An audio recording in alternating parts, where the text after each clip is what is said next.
સ્વકર્તા પિતુ કે જય.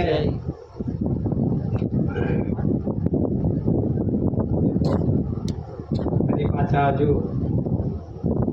આપણને જ્યારે જ્યારે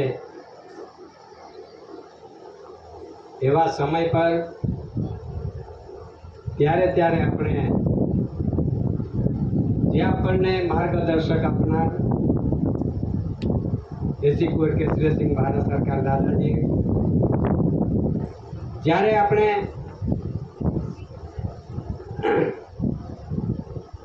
ઘોણા ખાચરામાં રહેતા ભાઈઓ બહેનોને આજે બેઠા કર્યા છે, ત્યારે આપણે વારંવાર વારે ઘડી વિવેક સાથે યાદગીરી કરવું પડે. તો ફરી પાછા આપણે દાદાના મિત્ર પરિવારને આપણે સૌ એક સાથે પાછા વિવેક કરીએ. હજુ સ્વકર્તા પિતુ કે જય.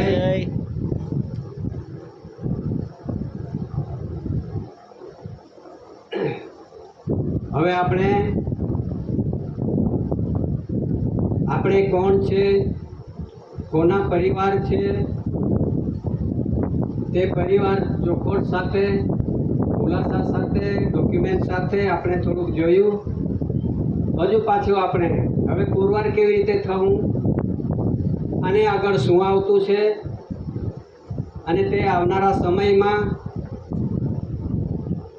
ખરાબ સમય આવશે, તકલીફવાળું આવશે, ત્યારે આપણે કેમ પુરવાર થવું તે પાછળ આપણે પોતે યાદગીરી કરી પોતા પગ પર ઊભા રહી પોતાના કુટુંબને, ઘરને, પરિવારને બચાવવા માટે કેવી રીતે બચશું આપણે તેનો ખ્યાલ આપણે થોડુંક ધ્યાન પર લઈએ. જો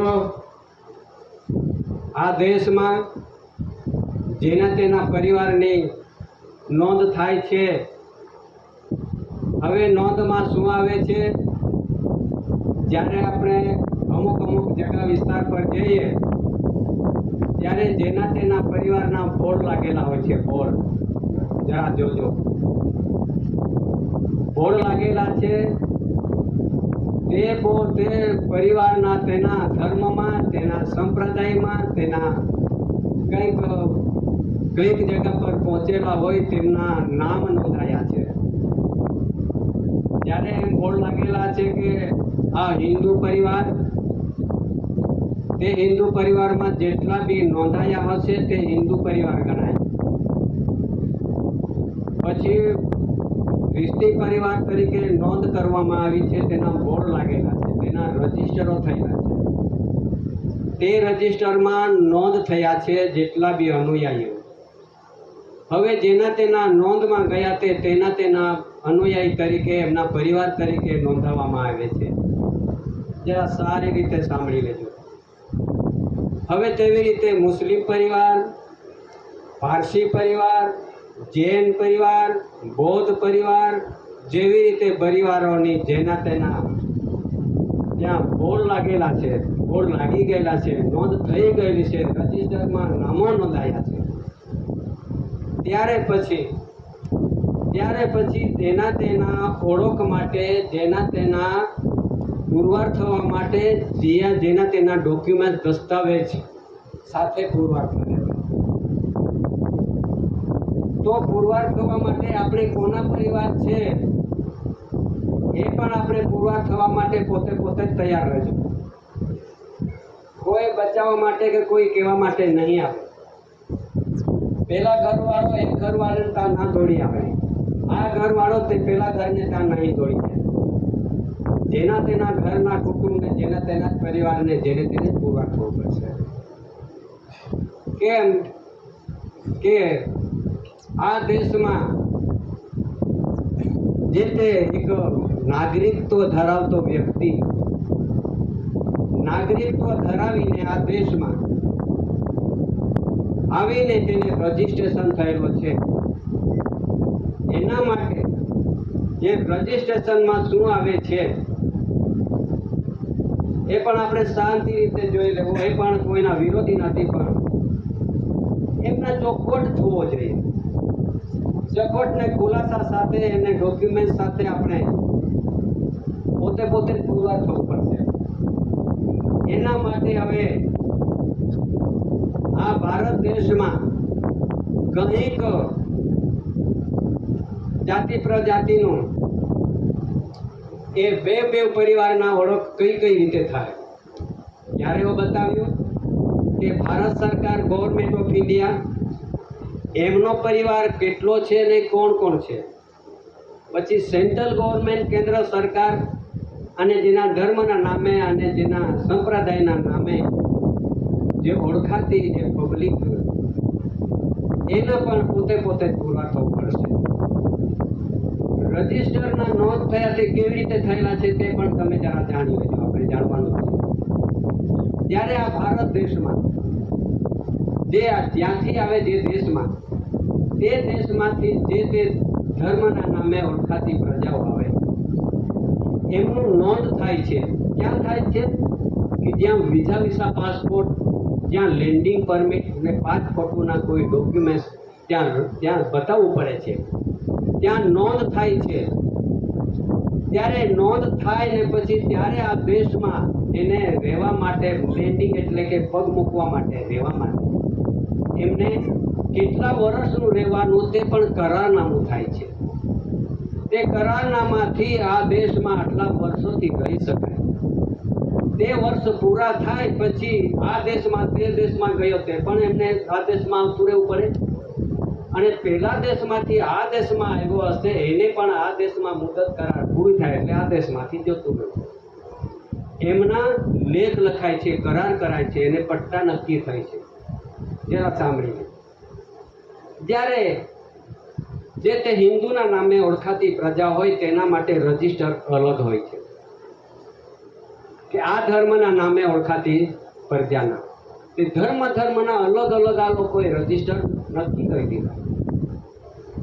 ત્યારે આદિવાસી ભાઈઓ બહેનો આ દેશમાં આપણે નાગરિક તરીકે જો ઓળખાશું, નાગરિક તરીકે આપણો શબ્દ વપરાશે તો નાગરિક તો કોને કહેવાય કે આ દેશમાં જે આવેલી પ્રજા વિદેશથી આવતી હોય અને તે રજિસ્ટરમાં નોંધ કરીને વિઝા પાસપોર્ટ થકી કરાર થકીને મુદત થકી આવી અને આ દેશમાં 5-6 વર્ષ સુધી રહે અને પછી એને સર્ટિફિકેટ મળે, તેને નાગરિકત્વ મળે, તેને ઇલેક્શન કરવા માટે હક મળે, તેને કોઈ સહાય લેવા માટે હક બને અને કોઈ તેને જે કંઈક આ જ્યુડિશિયલનો હક તે મળે, જ્યુડિશિયલ રીતે તેમને મતદાન કરવા પણ હક મળે.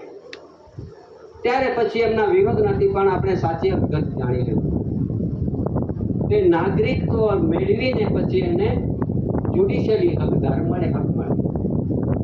ત્યારે પછી એમને સહાય મળે, યોજના મળે, જે તે જ્યુડિશિયલ સરકાર તરફથી, કેન્દ્ર સરકાર તરફથી, સેન્ટ્રલ ગવર્મેન્ટ તરફથી બધું મળે. કેમ કે ત્યાં નોંધ થયેલી છે કે મારો પરિવાર કેટલો છે. હવે ધર્મના નામે ધર્મગુરુના જેના તેના ધર્મગુરુના ચોપડામાં એમને રજિસ્ટરમાં નામ નોંધાય છે. ત્યારે તે નામ ક્યાં જાય છે એના રજિસ્ટરમાં નોંધ કરી એમને પણ ત્યાં મુખ્ય અસર ભૂમિ પર મોકલવું પડે. ત્યારે ત્યાં નોંધ થાય એટલે પછી તેને શું કહેવામાં આવે કે તેનો કાયદો એવો બનેલો છે. એવો કાયદો બનાવ્યો છે 1955 સાલમાં. 1955 સાલમાં એવો કાયદો બનાવ્યો છે કે ભાઈ રજીસ્ટ્રેશન થયેલા વ્યક્તિઓ રજીસ્ટર થઈને નોંધ થઈને પટ્ટાથી ને કરાર થઈને મુદતથી આવેલા રજીસ્ટરમાં નોંધ થયેલા તેના માટે એક કાયદો બનાવ્યો છે આગળ 1955. તે કાયદો કેવો બનાવ્યો કે આ દેશમાં રજીસ્ટરો કેટલા છો તેમની ઓળખ થવો જોઈએ અને તેમના નોંધ પાછું એમના ગણતરી થવી જોઈએ. હવે જોજો કે હવે ત્યારે 1955માં કાયદા બન્યા, તેને કાયદાને એનઆરસી તરીકે ઓળખાવવામાં આવે. એનઆરસી એનો મતલબ શું થાય? એનઆરસી એનો શું થાય કે નેશનલ રજિસ્ટર ઓફ સિટીઝન. શું આવે? નેશનલ રજિસ્ટર ઓફ સિટીઝન, જે લોકો દેશમાં આવે તેને તેના નોંધમાં રજિસ્ટરમાં નોંધ થઈ હોય તેને સિટીઝનશીપ લાગુ પડે. તે સિટીઝનશીપ તરીકે ઓળખવામાં આવે. તેના માટે 1955 સાલની અંદર એક કાયદો કે તેને એનઆરસી કરવામાં આવે. ત્યારે પછી એમની પાછળ એમનો એનઆરસી અને પછી એમની પાછળ 1955માં એ જ કાયદો પાછો બીજો ફેરવાયો. તેમાં શું આવે કે ભાઈ CAA એટલે કે CA એટલે સિટીઝન એમેન્ડમેન્ટ એક્ટ એટલે કાયદો બન્યો. એ કાયદો એટલે સિટીઝન એટલે કોને કહેવામાં આવે કે બહાર દેશથી આવીને જેના ધર્મના નામે જેના ઓળખાતી પ્રજા જેને સનદના આધારે દેશનો ચાલતો હોય અને તે સનદમાં જે આપણે ગયા હશો તેને સિટીઝનશીપ લાગુ પડે. તેને એમેન્ડમેન્ટ એટલે કે એમને એક કાયદો એવો છે કે ખતરનાક એવો બનેલો છે. જરા સાંભળી લો. કોઈના વિરોધી નથી, પણ આપણે જ્યાં સુધી એમનું જ્ઞાન ના હોય અને એમને જાણ્યું ના હોય ત્યાં સુધી આપણે પણ થોડા ઘણા ખરા આપણે ફેરવાયા છે. એ ફેરવામાંથી એ જાળમાંથી આપણે કેવી રીતે નીકળશું તેની આ વાત છે. જે સમાજ આદિવાસી ભાઈઓ આપણે જ્યારે બહાર દેશથી આવ્યા ન હોય અને એના ધર્મમાં કે એમના પક્ષ પાર્ટીમાં કે એમના રજિસ્ટરમાં નામ ન ચડ્યા હોય તો પછી આ દેશના આપણે વતની જ છે. પણ ચડી ગયા હશે ધર્મના ચોપડામાં, રાજના ચોપડામાં ચડી ગયા હશે તો એને સિટીઝનશીપ હવે જાહેર થઈ ગયું છે. આપણને નહીં ખબર હોય તો આપણે આ એક સાચી હકીકત એ અમે જો આપણે સમાજને ના જાણી કહીશું ને ના સમજાવીશું ના કહીશું તો આ સમાજને આદિવાસીઓ કંઈક ધર્મમાં ફસી ગયેલા હશો, રાજમાં ફસી ગયેલા હશો તો પછી પાછા આપણે આ દેશના વતની કેવી રીતે નીકળીશું? એક મહત્વની વાત આવી છે. જ્યારે આ દેશમાં ભલે તમે ગયા હશો ના ગયા હશો, રગની તો નહીં કરશો, પણ સાચી હકીકત તો જાણી તો લેશો. ત્યારે આ દેશમાં કોઈ એમાં બંધારણમાં આપણે એમાં દસ્તાવેજમાં બી નહીં દીધું, સ્ટેટ દસ્તાવેજમાં નહીં દીધું કે ભાઈ આ દેશ, આ ભારત દેશ કોઈ પક્ષ પાર્ટીનો છે તેથી નહીં. આ દેશ ભારત દેશ એક બીજ સંપ્રદાય દેશ એટલે કે સંપ્રદાય બી નહીં. ત્યારે પછી આ દેશમાં રહેનારી જે સમાજ આદિવાસી નહીં પક્ષ પાર્ટીની સમાજ નહીં કે ધર્મના નામે ઓળખાતી સમાજ અને આ કાયદાના જોગવાઈમાં પણ લખેલું છે કે જે આદિવાસીઓ કે કુદરતી પ્રકૃતિ પૂજક છે, નહીં મૂર્તિ પૂજક, નહીં મંદિર પૂજક કે નહીં કોઈ યાદના એ કોઈના ચરણમાં નથી. ફક્ત ને ફક્ત આદિવાસીઓ એના જોગવાઈમાં છે. મારી પાસે છે કાયદા સાથે જ છે.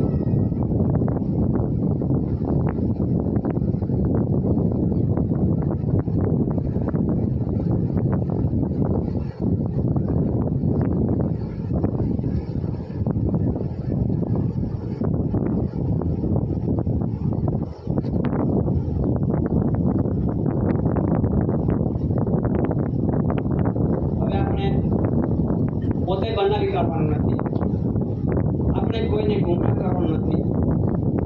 સત્ય હકીકતનું આ એક મારી પાસે એક કાયદાનું ચોપડું છે. આ ચોપડામાં તમારે જાણી લેવું આ એક હિન્દુ મેરેજ એક્ટનો કાયદાનો ચોપડું છે. એમાં એવી જોગવાઈ છે જ્યારે જે હિન્દુ હોય એના હિન્દુ લગ્ન વિધિ, હિન્દુ રીતિ રિવાજ અને બ્રાહ્મણ વિધિ જેવા જો એમાં જો વિધિ કરતો હોય તે આદિવાસી ના ગણાય, તે આદિવાસી તરીકે ના ગણી શકાય. એમાં જોગવાઈ છે. શું જોગવાઈ છે કે 342 કલમ 342 કલમ અને કલમ 367 જરા નોંધી લેજો. 342 અન્વયે 367 કલમ અને 25 અર્થ મુજબ આ જે જોગવાઈમાં કે આદિવાસી આના કોઈ હિન્દુ મેરેજમાં આવતા નથી. આ કલમ પ્રમાણે તમારે કોઈને બી પૂછી શકો તો વાંધો નથી, ચોખ્ખી વાત. તો આ રૂલ્સની અંદર બંધારણના જોગવાઈમાં આદિવાસીઓને કોઈ કાયદાના જોગવાઈમાં પણ મૂક્યા નથી. જેટલા બી એનઆરસી કાયદો આવે, સીએ કાયદો આવે, એ પણ એ કાયદામાંથી પણ આદિવાસીઓને અલગ મૂકેલા છે. એ પણ જાણી લેજો.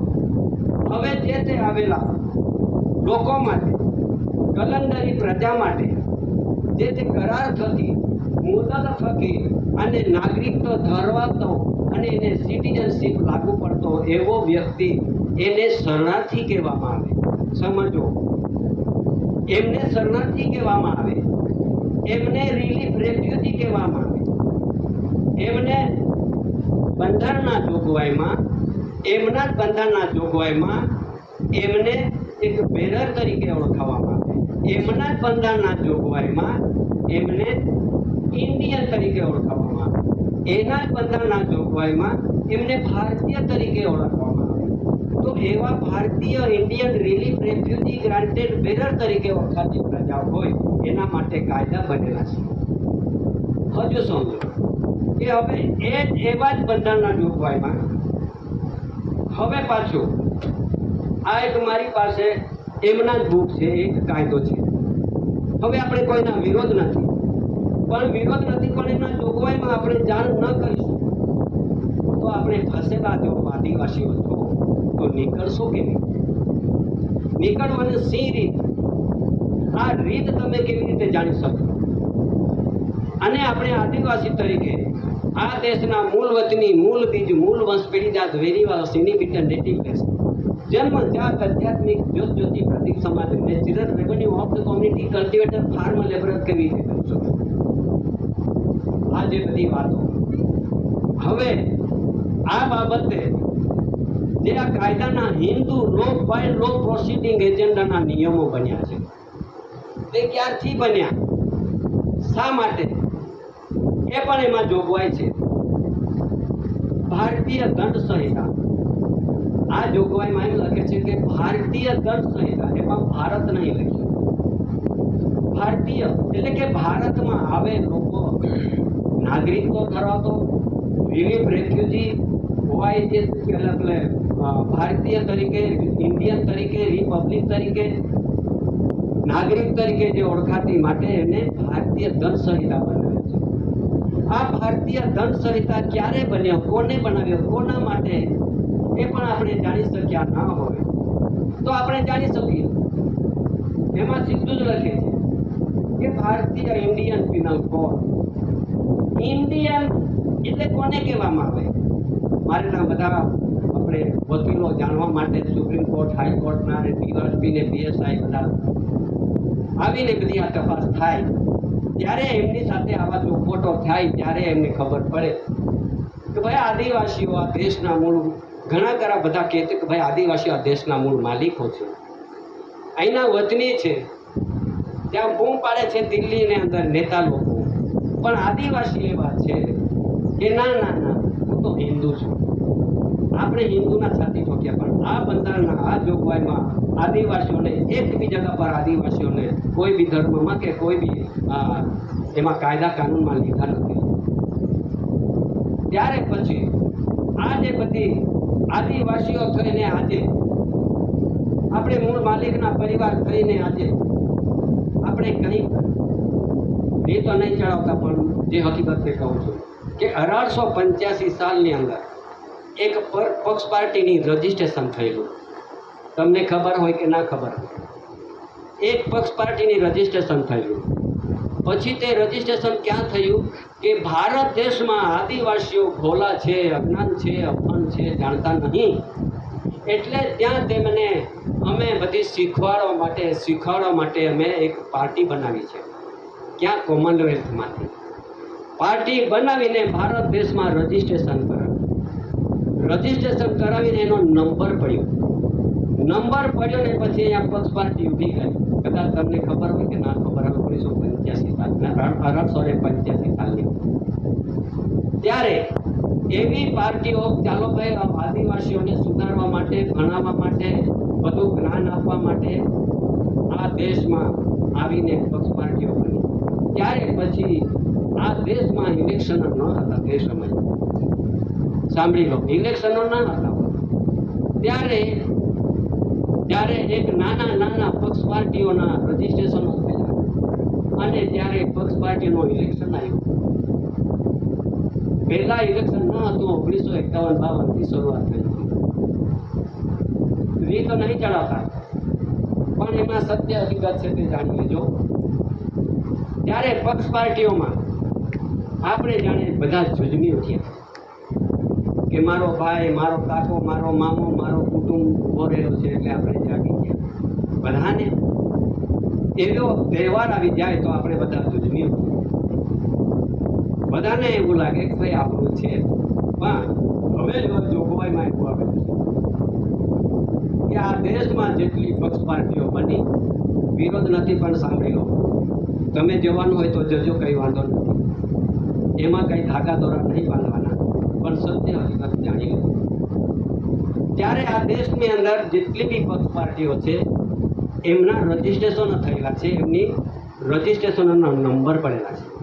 જ્યારે આ એક સંસ્થા રજીસ્ટર છે, સાંભળી લો, સંસ્થાઓ રજીસ્ટરમાં આપણે પાછા એમની પાછળ દોડ્યા હશો. ત્યારે 5-5 વર્ષનું આવે ત્યારે આપણે બધા આદિવાસીઓ દોડીએ, તો તેમાં જાણે આપણે સહકારી બનીએ. સહકારી બનીને આપણે એમના અનુયાયીઓ બનીએ, એટલે કે પરિવાર તરીકે બનીએ. તો જાણે આ રજીસ્ટ્રેશનમાં જે નંબરવાળી પ્રમાણે એની સંસ્થા રજીસ્ટર કરી છે, તો સંસ્થાને આપણે મૂળ માલિકના પરિવારે એમને ટેકો આપી દીધો.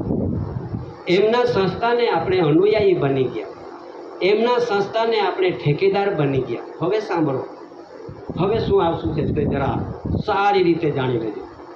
આપણે એમને ટેકાદાર બન્યા હશો તો તે પણ ત્યાં રજીસ્ટરમાં નોંધ થયેલું છે. જ્યારે તેના સીસી કેમેરામાં આપણો ફોટો સાથે આપણે જેટલા બી કાર્ડ છે ને એ કાર્ડ ત્યાં આપવું પડે, અને પછી તે નંબર પડતો છે, કાર્ડના નંબરો આપવા છે. તે પછી ત્યાં કાં ગયું ઓનલાઈન, સમજી લેજો, ઓનલાઈન પહોંચી ગયેલું છે.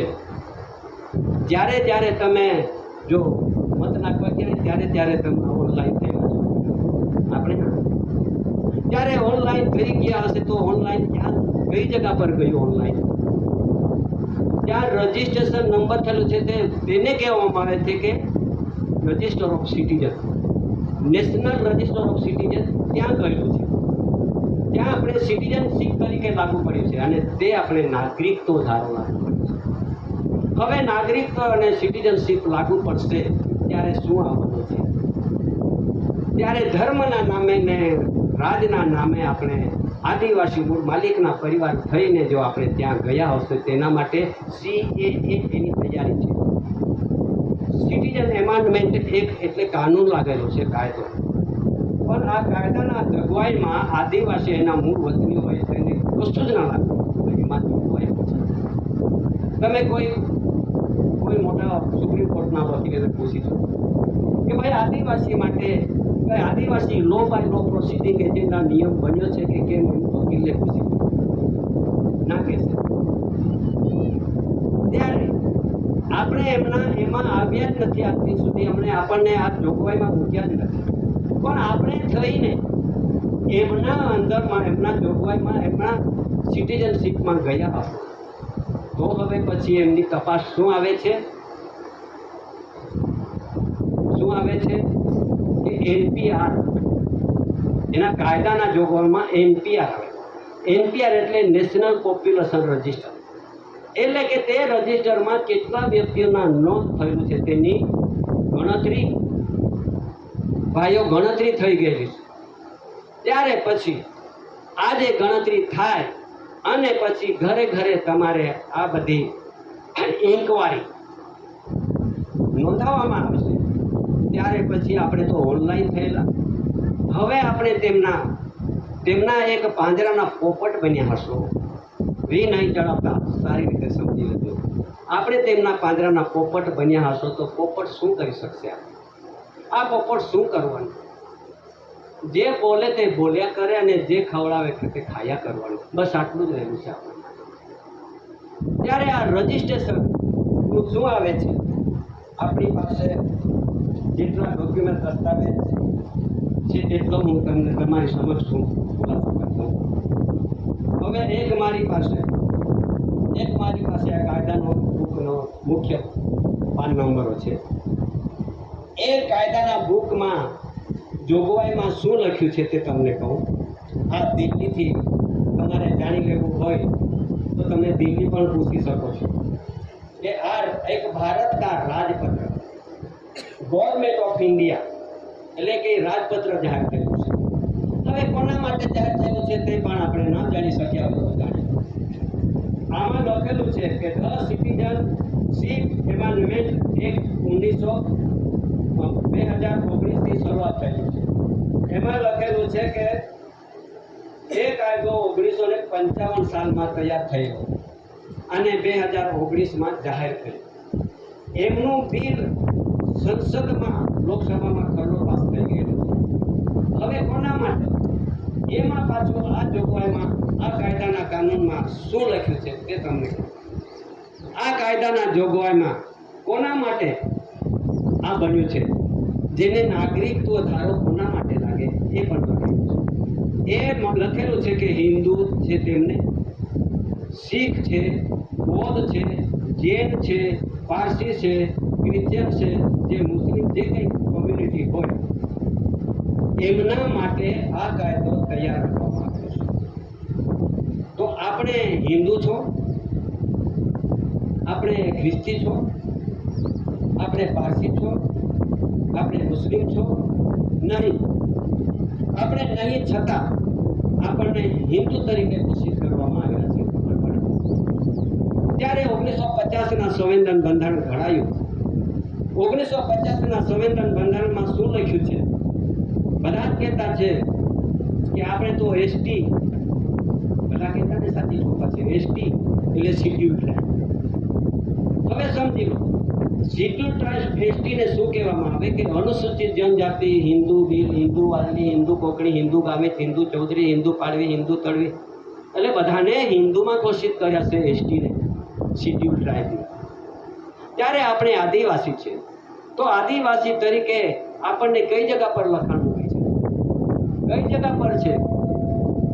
તો આદિવાસી તરીકે આજ દિન સુધી એમના જે આવેલી પ્રજાના જેટલા બંધન બન્યા છે તે આદિવાસી તરીકે આપણને ઓળખ નહીં આપી હશે તો આપણે પોતે કોણ છે તેની ઓળખ કેવી રીતે આપીશું? ત્યારે દાદાએ એક જ શબ્દની અંદર, એક જ 2 જ અક્ષરમાં તમે માની લો કે આપણે બધા હિન્દુ, કામિત, હિન્દુ ચૌધરી, વળવી, પાડવી, તળવી કે વારલી કોકણી, એમાં તો અનુસૂચિત જનજાતિ હિન્દુમાં ઘોષિત કર્યા, પણ એસી છે ને, બસ એ અને સી એટલા જ અર્થમાં, એટલા જ શબ્દમાં આપણને અહીંના મૂળ બીજ ફરવ્યા છે. જ્યાં સુધી એસી આગળ ન હોય ત્યાં સુધી આપણે પુરવાર ન થઈ શકીએ. બધું તો ખલાસ કરી નાખ્યું છે. આદિવાસી તરીકે બે આપણી પાસે કોઈ ડોક્યુમેન્ટ નથી. આપણને અનુસૂચિત જનજાતિ હિન્દુમાં ઘોષિત કર્યા, એસટી શિડ્યુલ ટ્રાઇબ ઘોષિત તો કરી દીધા, પણ આપણે પણ છાતી ઠોકીએ કે હું પણ એસટી, અરે એસટી કહેવા જાય તો સીધો હિન્દુ પણ છે. પણ એસી આદિમ જાતિ, આદિવાસી તરીકે આપણી ઓળખ થશે ત્યારે આપણો આ દેશનો એક ધરતી પર ઠારો મળશે, બાકી ઠારો ના મળે.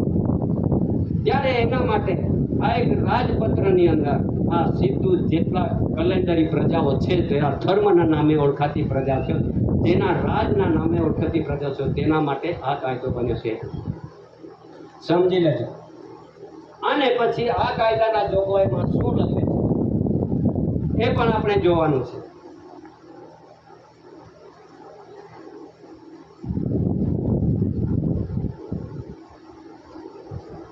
હવે જેટલા આપણે આદિવાસીઓ, એના મૂળ વતની અહીંના જે વતની થઈને આપણે ઘોષિત થયેલા છે, ત્યારે નીકળવાનો હવે રસ્તો છે. માલિકના વ્યવહારના આધારે રસ્તો છે, બીજાના આધારે કોઈ રસ્તો નથી. ત્યારે આપણે પણ હિન્દુ બન્યા હશે અને કોઈ મૂર્તિ પૂજક બન્યા હશે તો પછી આ એક તમે જેટલા ભણ્યા હશો તેટલા પણ છઠ્ઠું ધોરણ તો ના જ ભણ્યા હશો. આ છઠ્ઠા ધોરણનું લેખ છે. છઠ્ઠા ધોરણ ભલે તમે LLB BL બધું જ BA તો બધું કરી નાખ્યું પણ છઠ્ઠું ધોરણ ના ભણ્યા હશો. આ છઠ્ઠા ધોરણનું લેખ છે. છઠ્ઠા ધોરણમાં શું લખે છે કે નવનીત માર્ગદર્શિકા, છઠ્ઠા ધોરણના નવનીત માર્ગદર્શિકા છે. એમાં શું લખે છે કે આ જેટલા બી આ દેશમાં ધર્મ રજીસ્ટ્રેશનો થયેલા છે તેમના ધર્મગુરુ, તેમના ધર્મ ગ્રંથો, તેમના ધર્મસ્થાનો, તેમના ધર્મ પ્રતીકો અને તેમના મુખ્ય તહેવારો એમાં છઠ્ઠા ધોરણમાં મૂકેલા છે.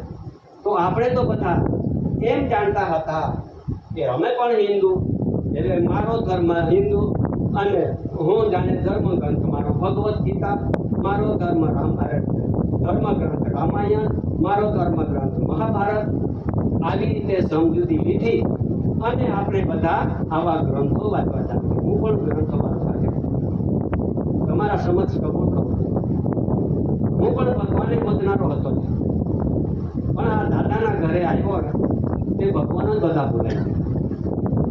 અને પછી આ એક સ્ટેજ પર આ બોલવા માટે દાદાએ આપણને આ ત્યારે અમે પણ હું મારા જે કંઈક મેં મારા મનથી ને તનથી હું ભૂલે પડેલો એ વ્યક્તિ તમારા સમક્ષ હવે રજૂ કરે છે કે જે હું મને 68 તમે પૂરા કર્યા હશે અને બધા ભગવાનના ધામમાં પહોંચી ગયેલો હશે અને તે પછી ફરી પાછા હું ઘરે આવીને વિચાર કરતામાં મને સાચો રસ્તો નહીં મળવાથી મને કટાસોળના ભૂમિ પર દાદા સમક્ષ 1974માં આવીને બેઠો અને પછી ત્યારે આ બધું શાન અને જ્ઞાન અને ભાન આવ્યું કે ભાઈ સાચી હકીકત શું છે તે. ત્યારે તમારા સમક્ષ હું આ રજૂ કરું છું. ભૂલેલો વ્યક્તિ તમારા સમક્ષ ભગવાનના હોદનારો તમારા સમક્ષ બોલે છે કે આ જેટલા બી ભગવાનો છે આ ભગવાનો આદિવાસીમાં એક પણ આવ્યો નથી. કોઈ આવ્યો છે તો રઘુકુળમાં, કોઈ આવ્યો છે તો યાદવ કુળમાં, કોઈ આવ્યો છે તો બધા આર્યોમાં આવતા આપણને બધાને આ આર્યમાં ફસાવી દીધા છે. આર્યના જેટલા ભગવાનો છે એમને પૂજક થઈ ગયેલા છે. ત્યારે એમાં શું લખે છે તે હું તમને સમજાવું. જેટલા બી આ દેશમાં ધર્મ પ્રસિદ્ધ થયા છે અને આ ધર્મના નામે ઓળખાતી પ્રજાઓ માટે આ મારી પાસે 2 પુરાવા છે. વિરોધ નથી પણ પુરાવા સહિત બોલું છું. આ મારી પાસે કેલેન્ડર છે અને ધર્મ નવનીત એક છઠ્ઠા ધોરણના નવનીત માર્ગદર્શિકા છે. હવે એમાં શું લખે છે આ કેલેન્ડર છે તો કેલેન્ડરમાં કોના વર્ષો કેટલા થયા એક કેલેન્ડર બતાવે છે. એમાં લખે છે કે હિન્દુ ધર્મના આ દેશમાં કેટલા વર્ષો થયા રજીસ્ટ્રેશન થઈ હતી 2080 વર્ષો થયા. હિન્દુ ધર્મના આ દેશમાં ધર્મ રજીસ્ટ્રેશન થયા છે તેનો પુરાવો. પછી એમાં લખે છે કે મુસ્લિમ ધર્મના 1444 વર્ષ ધર્મ રજીસ્ટર કરવા માટે આ કેલેન્ડરમાં મૂકેલું છે. પછી એમ કે શીખ ધર્મના 1946 વર્ષો થયા છે એમનું આ કેલેન્ડર બોલે છે. ખ્રિસ્તી ધર્મના 2024 વર્ષ થયા છે તે ધર્મ રજીસ્ટ્રેશન થયા અને આજ સુધી ઉજવણી આટલી વર્ષો થયા છે 2024. પછી પારસી ધર્મના 392 વર્ષ થયા રજીસ્ટ્રેશનો ધર્મ રજીસ્ટ્રેશન. પછી જૈન ધર્મના 2550 વર્ષ થયા રજીસ્ટ્રેશન ધર્મના. બૌદ્ધ ધર્મના 2460 વર્ષ થયા ધર્મ રજીસ્ટ્રેશન. તો જેટલા ધર્મના રજીસ્ટરો થયા તે ધર્મના ઓળખાતી પ્રજાઓ માટે આ એક એના માટે આ NRC બનાવવામાં આવી છે. એમાં બી લખેલું છે કે હિન્દુ, મુસ્લિમ, પારસી, ખ્રિસ્તી, જૈન, બૌદ્ધ એમાં પણ લખેલું છે. આદિવાસી તરીકે નહીં લખ્યો તો એમાં પણ આદિવાસીઓને બાકાત મૂક્યા છે, સાઈડે મૂક્યા છે. એમાં પણ આ સાઈડે મૂક્યા. એ લોકો જે આવેલી ધર્મના નામે ઓળખાતી પ્રજાઓ એમના નામે NRC લાગુ કર્યું. નેશનલ રજિસ્ટર ઓફ સિટીઝનમાં એ તેને ઓળખ થતાં કયા ઘરમાં કયા ગામમાં કઈ જગ્યા પર રહે છે તેની નોંધ થઈ ગઈ છે. આપણે પણ કોઈ કયા બી ધર્મમાં ગયા હશે તો આપણી બી નોંધ થઈ ગઈ છે. ત્યારે પછી એમનો જો તહેવાર આવે તો દિવાળી, હોળીને જન્માષ્ટમી બનાવો તે પણ આપણે કરીએ. તો એમાં હિન્દુ ધર્મના 4 તહેવારો આવેલા છે: દિવાળી, હોળી, જન્માષ્ટમી, બળદ. અને મુસ્લિમ ધર્મના ઉલ્લા ને ઉલ-ફિત ને મોહરમ ને બકરી જે તે તહેવારો આપેલા છે. પછી શીખ ધર્મના ગુરુ પર્વ અને ખ્રિસ્તી ધર્મના નાતાલ, પારસી ધર્મના ઓરલાદ, સાલ, પતેતી, જમશેદી અને નવરોઝ એટલે આ તહેવાર આપેલા છે. પછી જે તે જૈન ધર્મના મહાવીર જયંતિ બધી તહેવાર આપેલા છે. બૌદ્ધ ધર્મના બૌદ્ધ પૂર્ણિમા તહેવાર આપેલા છે. એ જો બધા તહેવારો કેલેન્ડરોમાં આવે છે. એ કેલેન્ડરમાં જેટલા તહેવારો છે એ તહેવારો આપણે ઉજવીએ છીએ. આપણે ઉજવીએ એટલે તેના ભગવાનના મૂર્તિ પૂજન કરીએ, તેના મંદિરમાં જઈને પૂજન કરીએ, તેમના જે બધા ગુરુ ગ્રંથોને પૂજન કરીએ. એટલે તે કરવાવાળો વ્યક્તિ આ દેશનો ના નીકળે એવી રીતે એમાં જોગવાઈમાં મૂકેલું છે. તો આપણે તો બધા ધર્મ નામે ના જતા રહ્યા, જાણે પક્ષ પાર્ટીમાં જતા રહ્યા હશે. વિરોધ નથી, પણ જરા સાંભળી લેજો, હું પુરાવા સહિત જ બોલું છું. તો આપણા કેલેન્ડરમાં કઈ જગ્યા પર લખેલું છે કે આદિવાસીઓનો કયો દિવસ? આદિવાસીનો દિવસ કે તે વર્ષોના તહેવાર મુખ્ય જ નથી. તો આપણે તો બધા કેલેન્ડરી પ્રજા થઈ ગઈ.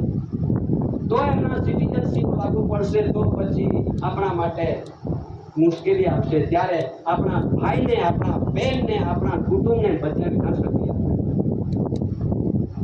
આવી જે પોઝિશન આ દેશમાં ચાલુ થઈ ગઈ છે, ત્યારે તેના માટે એમને કાયદો બનાવ્યો છે. કાયદામાં શું બનાવ્યું તે પણ તમને કહું. હજુ એમાં એક કાયદો એવો બનાવ્યો કે યુસીસી. હવે તમે બધા મોબાઈલમાં સાંભળતા આવશો. એક કાયદો એવો બને છે યુસીસી, તે યુનિફોર્મ સિવિલ કોડ. હવે આ કાયદો સમાન ધારો લાગુ કરે કે જે હિન્દુ હોય તો હિન્દુ સમાન ધારો, જે પહોંચી ગયા હોય તો એમને પણ લાગે યુસીસીમાં. ખ્રિસ્તીમાં બન્યા હોય તો ખ્રિસ્તી ધર્મને પણ લાગુ પડે સમાન ધારો. એમના યુનિફોર્મ એટલે કે આપણો પહેર્યો છે ને યુનિફોર્મ એટલે ડ્રેસ સાથે પુરવાર થવાના છે. હવે જેના તેના ડ્રેસો સાથે એમને સમાન ધારો લાગવાનો છે. હવે યુસીસી સિવિલ કોડ, આ સિવિલ કોડના બંધારણના જોગવાઈમાં હવે પાછું તેની તપાસ હવે થશે. અને થવાની કોના માટે? કે જે આવેલી પ્રજાને કયા ઘરમાં, કયા ગામમાં, કયા તાલુકામાં, કયા જિલ્લામાં, અને તેની તમામ એમની સર્વે થઈ ગઈ છે. સર્વે થતામાં આદિવાસીઓ બી એમના જ્યુડિશિયલના સર્વેમાં જતા રહ્યા હતો.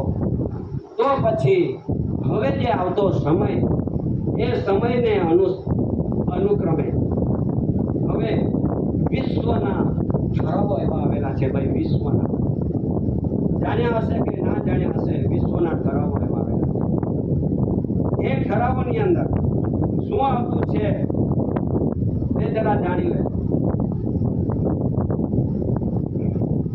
વિશ્વના ઠરાવો એવા આવેલા છે.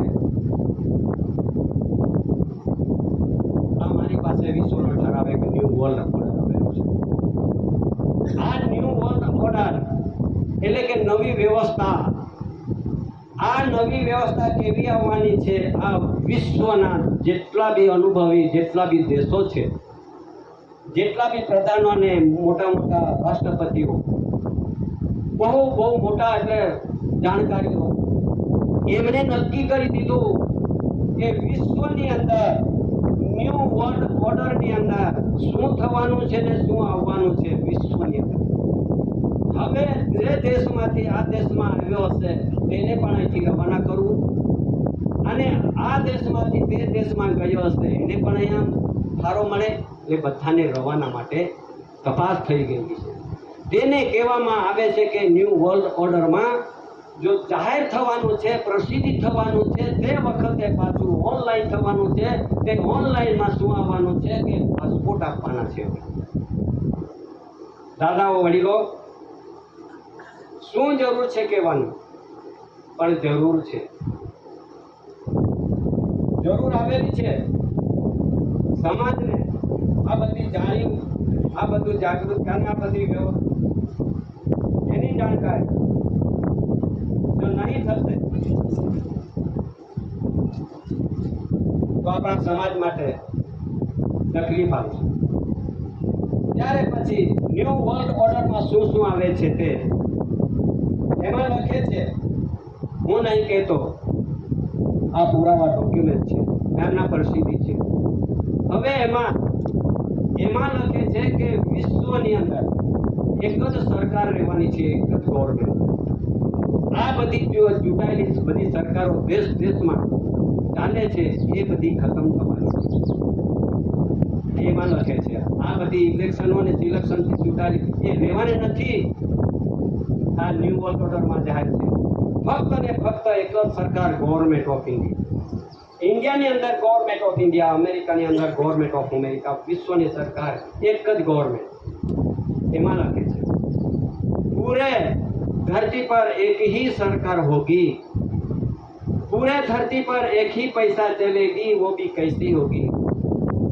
जो करंसी वालों एक सरकार, करंसी गवर्नमेंट ऑफ इंडिया ने गवर्नमेंट ऑफ विश्व ने सरकार भी एक જ છે અને પૈસા भी એક જ છે. તમારી આપણે આટલી બધી બેંકો છે, આ બેંકો પણ નહીં રહેવાની, બેંક પણ એક જ રહેશે. તમારા જેટલા બેંકની અંદર જેટલું બી નાનું હશે, તમારે આપણે મૂક્યા હશે, તે પણ શું આપવું છે તે પણ આપણે જાણી લેવાનું. હું નહીં કહેતો પણ એમાં જાણી લેવાનું છે.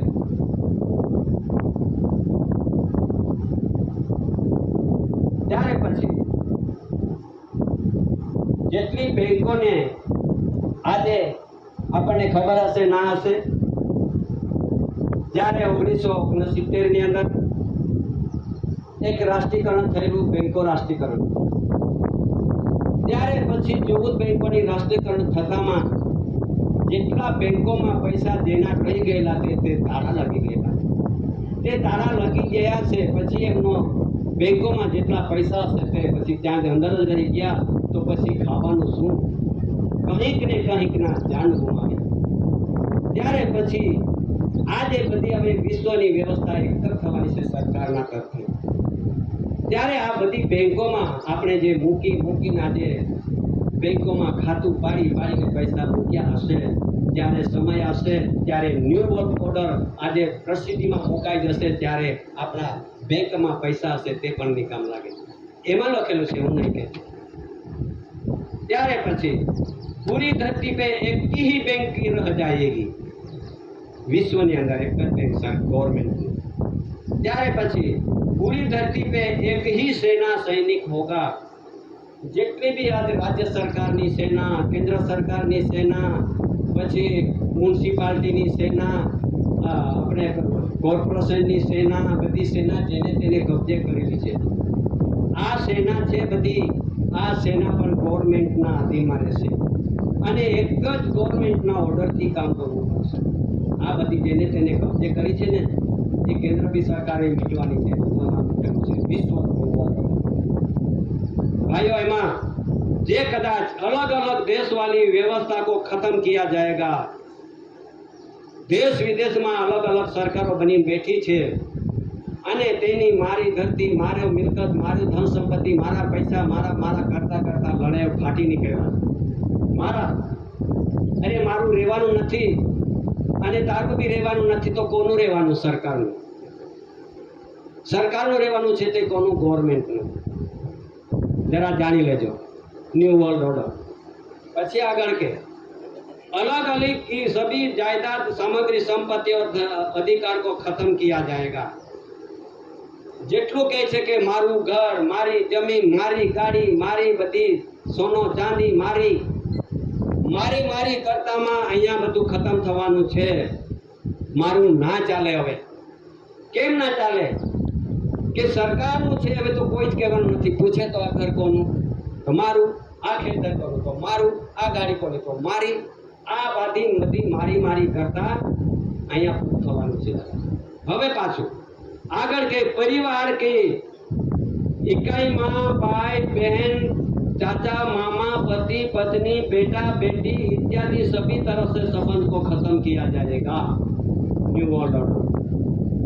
હવે સાંભળી લો કે મારી બહેન, મારા ભાઈ, મારા કાકા, મારા મામા, ચાચા બધું જ આપણે કહી છે કે મારા મામા, પણ એવું રહેવાનું નથી. એમ કે વિશ્વની અંદર આ બધું નાતું ખતમ થવાનું છે. New world. હવે બધી આ વ્યવસ્થા એ કેવી રીતે થશે અને આ બધી કેવી રીતે આવશે? આપણે તો એક સમજદારી ના કરી શકીએ કે ભાઈ આ તો ખોટી વાત છે, આ તો થતું હશે, આવી બધી આ તો ખોટી વાત છે કરતા આપણે રહી જઈશું અને જે સમય આવશે ત્યારે આપણા માટે મોટો ભાર વધી પડશે. ત્યારે પછી યાદ કરશો કે જ્યારે અમને કીધેલું, જ્યારે ભારત સરકારની એક આધ્યાત્મિક વિશ્વ શાંતિ આરતી બેઠક સંમેલનોમાં બોલતા હતા, કહેતા હતા, પણ આપણે ના માન્યા. એટલા માટે તે સમયે યાદ આવશે. આજે નહીં પણ તે સમયે યાદ આવશે. ત્યારે આગળ કે सभी तरह से संबंध को खत्म किया जाएगा, करोड़ों की संख्या में इंसानों को मार डाल जाएगा. हमણાં શું આવે છે? હવે શું આવે છે? જોજો ભાઈઓ, આપણે બચવું હોય તો આપણે આ લોકોને તો ન્યૂ વર્લ્ડ ઓર્ડરમાં નક્કી કરી દીધું છે. એટલી જ પબ્લિક રાખવાનું ને કેટલી ખતમ કરવાની તે પણ આવેલું છે. હે ભાઈઓ, હે બહેનો, વડીલો, જે આ વ્યવહાર આ વિશ્વની અંદર કોઈ બચાવવાળો માણસ નથી કે બચાવવાળો કોઈ અધિકારી નથી કે બચાવવાળો કોઈ નેતા નથી. ના હોય ત્યારે બચવાનો ક્યાં રસ્તો, કઈ જગ્યા છે? તે રસ્તો ક્યાં છે? તેને હોતા થાકી જશો.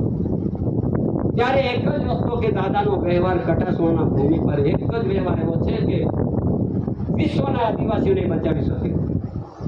વિશ્વના આદિવાસીઓને બચાવી શકે એક જ વ્યવહાર છે. બધા જ કહે છે હવે. ત્યારે આ જે વ્યવહાર છે, વ્યવહારથી રહેશો તો વ્યવહાર બચાવશે. આપણે તો સાથી ઠોકીને પહેરી રહીશું. દાદા આવેલા છે, દાદા બચાવે. દાદા તો બચાવવા જ માટે આવ્યા છે, પણ દાદાના વ્યવહારમાં રહીશું તો બચીશું. બાકી દાદા બી ના બચાવી શકે. કેમ કે આપણાનો જે પાપનો પોટલો, એ પાપનો પોટલો ફૂટેલો છે. એ પાપ હવે કુદરત સહન નહીં કરી શકતું. એટલા માટે આપણે એનાથી બચવાનું હોય તો એક જ વ્યવહારનું ધ્યાન દ્રષ્ટિથી રાખો. આગળ શું કહે છે આ ન્યૂ વર્લ્ડ ઓર્ડરમાં કહે છે, એટલા માટે તમને આપણને કહું છું.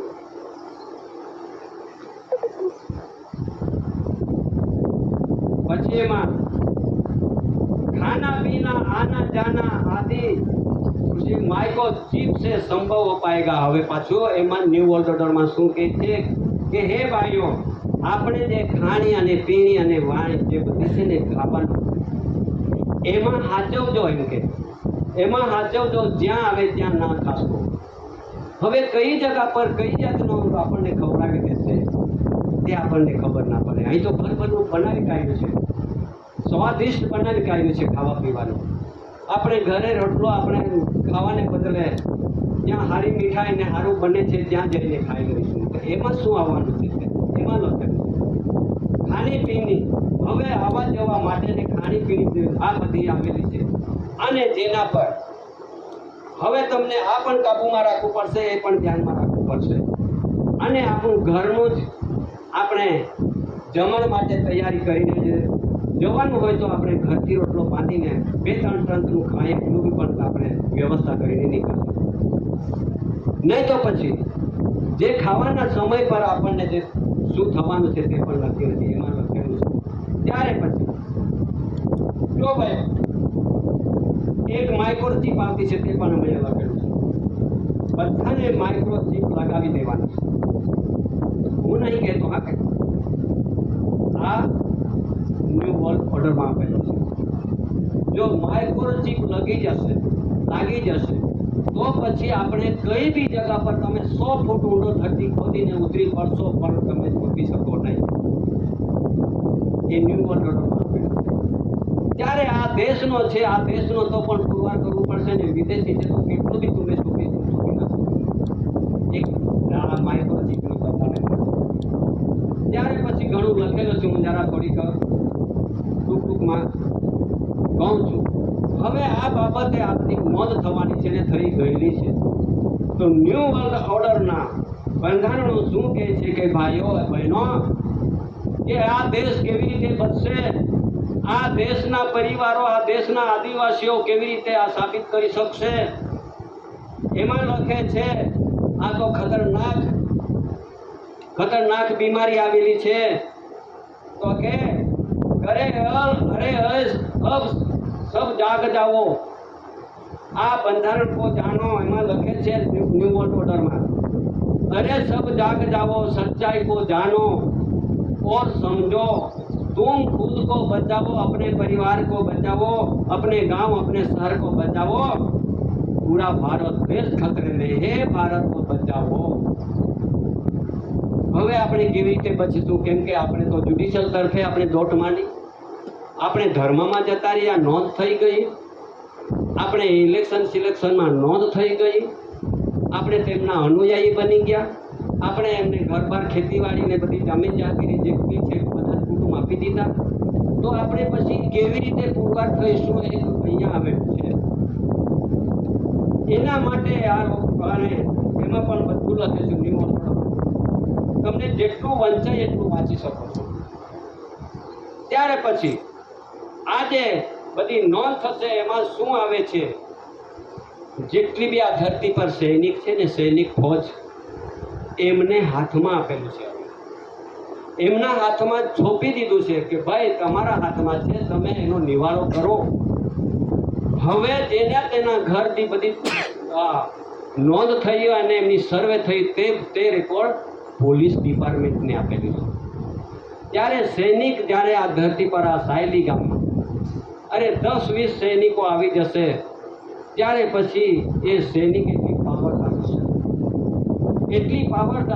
કે તમે ચૂકી ના શકો. એમને પર આખો રેકોર્ડ છે. આ ઘર કોનું છે તેમનું કંઈ પૂછવા નહીં પડે, સીધું જ એને સર્વે થઈ ગયું છે.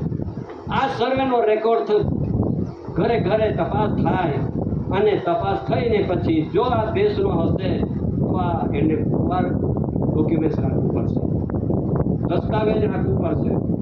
અને બહારનો છે એવું તો જાણે આ લોકોએ ઓનલાઈન કરી નાખ્યું છે. તો પછી ઘરે ઘરેથી તપાસ થાય ને પછી જે આ દેશનો હિન્દુ હશે મધ્ય એશિયાનો નીકળશે, હિન્દુ હશે તો મધ્ય એશિયાનો નીકળશે, પારસી હશે તો ઈરાનનો નીકળશે, મુસ્લિમ હશે તો અરબસ્તાન, તુર્કસ્તાન, અફઘાનિસ્તાનનો નીકળશે, ખ્રિસ્તી હશે તો અમેરિકા, બ્રિટન કે એમનો દેશનો નીકળશે. જેના તેના દેશથી આવેલા રજિસ્ટ્રેશનો થયેલા છે એમના તેના દેશના નીકળશે. ત્યારે પછી મુસ્લિમ અરબસ્તાન, તુર્કસ્તાન, અફઘાનિસ્તાન જશે તો ત્યાંનો આદિવાસી ગણાશે, એનો નહીં. પારસી ઈરાનમાં જશે તો ત્યાંની આદિવાસી ગણાશે, એનો નહીં. ખ્રિસ્તી તેનો દેશમાં જશે તો તેનો આદિવાસી, અહીંનો આદિવાસી ગણાશો, એનો નહીં.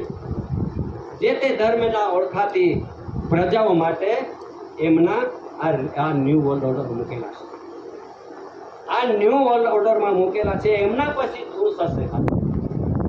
એમની તપાસ થશે અને ઘરે ઘરેથી મિલિટરી ફોજ એમને કાઢી જશે, લઈ જશે. તો 3 પાકની ફોજ આવે છે, 3 પાકની.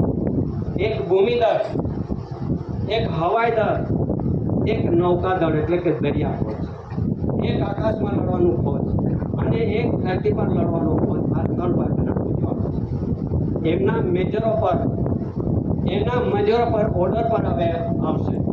ત્યારે પછી આ ફોજને હવે ઘરે ઘરે તપાસ થશે અને ત્યારે ભૂમિદળનો ફોજ આ ભૂમિ પરથી લઈને હવાઈ દળને સોંપશે. હવાઈ દળ ક્યાં લઈ જશે કે દરિયા દળને સોંપશે. તો ક્યાં દરિયા દળને સોંપશે કે ડિટેક્શન સેન્ટરમાં. સાબિત લેજો આ ડિટેક્શન સેન્ટરનો ડોક્યુમેન્ટ. એ સમાન આ ડિટેક્શન સેન્ટર સુધી જવાના અહીંયા મુશ્કેલી આવશે. આ બધા સેન્ટરો બની ગયા છે, આખા દેશમાં સેન્ટરો તૈયાર કરી દીધા છે, હજુ ચાલુ છે. તો આ શા માટે કે જે તે આ દેશમાં આ 99 વર્ષના પટેથી રહેલી પબ્લિક, આ દેશમાં લોકો એ વધારે સમય થઈ ગયેલા છે આ દેશની અંદર. 99 વર્ષના પટેથી 1870માં કરાર થયા અને 1969માં પૂર્ણ થયા. એમને હોદીને પછી એ તપાસ થવા માટે ગવર્મેન્ટ ઓફ ઇન્ડિયા, ગવર્મેન્ટ સરકારનો ઓર્ડર થયેલો છે. ખબર પડે નહીં? ખબર પડે. ગવર્મેન્ટ વિશ્વ બોર્ડની અંદર આ જાહેર થઈ ગયેલું છે, પ્રસિદ્ધિમાં મૂક્યું છે.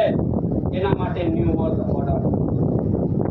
એ ન્યૂ વર્લ્ડ ઓર્ડરમાં શું થશે અને પછી એની તપાસ થશે અને આપણને જો કદાચ વિદેશી ખર્ચું આ દેશના નહીં હશે તો આપણને આ ડિટેશન સેન્ટર બનાવવું પડશે.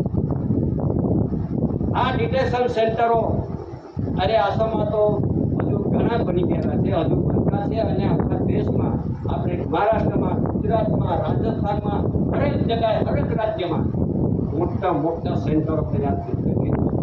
આપણને ના કોઈ હોસ્ટેલના રૂપે સેન્ટર છે, કોઈ દવાખાનાના રૂપે સેન્ટર છે, કોઈ બી એક નામના સેન્ટરો બનાવીને મુકાઈ ગયેલા છે. ભાઈઓ, હવે આ સેન્ટર શું કામ કરવાનું છે? ત્યારે આમાં લખેલું છે, જરા જાણી લેજો. આમાં લખેલું છે ડિટેક્શન સેન્ટરની શું દશા આવવાની છે તે. હું નહીં કહેતો, મેં નહીં લખાવ્યું, મેં નહીં બનાવ્યું. આ બંધારણના જોગવાઈમાં લોકો શું લખ્યું છે? જો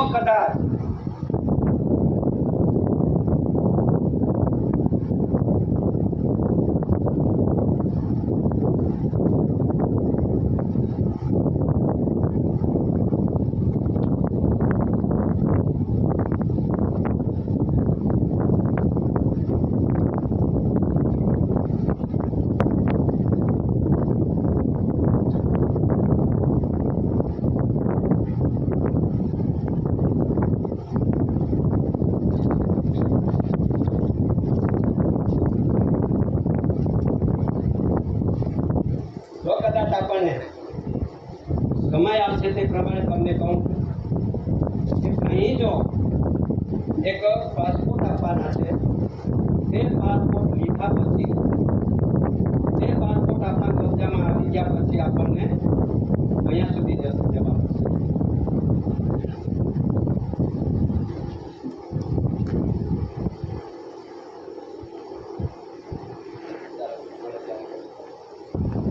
તો પછી પાસપોર્ટ આવશે, બીજા વિઝા પાસપોર્ટ. તો પછી વિઝા પાસપોર્ટ આપણને મળી જશે તો આપણે ખુશ થઈશું કે અમને તો સરકારે પાસપોર્ટ આપી દીધા એટલે અમને વિમાનમાં મફત ફરવાનું, રેલવેમાં મફત ફરવાનું, દેશ વિદેશમાં જવાનું, અમને તો પાસપોર્ટ આપી દીધા. ખુશ થઈ જશો તમે, ખુશ.